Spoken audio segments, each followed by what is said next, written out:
We're going to be talking about EMDR therapy in phases 1 and the history, and 2 preparation and so forth, and we're going to do practicum.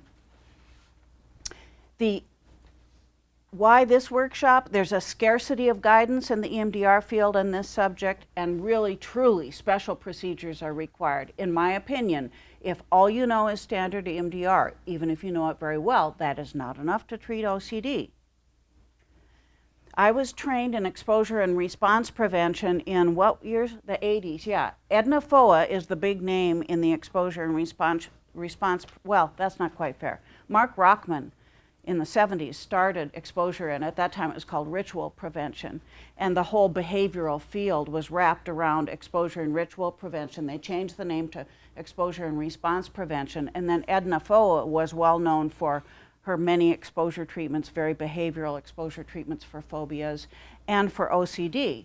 And that's where I got my training from a 2-day Edna Foa workshop in the 80s when I was acting chief psychologist at Queens Medical Center in Honolulu.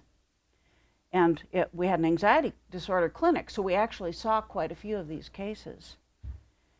So I want you to understand that unlike the other topics that I do workshops on, where I really do it like every day or every week, OCD is a rare enough disorder that I don't do it all the time, but I've had a number of cases over the years.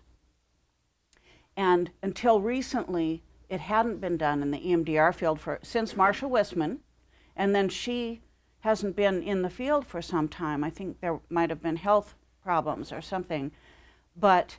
And then I think just in the last year I saw that, I think it's Priscilla Marquis was talking on the subject. I'm not sure if she's doing a full workshop or not. And there have been 2 articles by EMDR therapists, the first by Marr and the second by Marsden, where they presented a couple of cases. And Marr has put forward a protocol, and I'll mention what he has talked about and where it seems to be similar or different from what I'm talking about.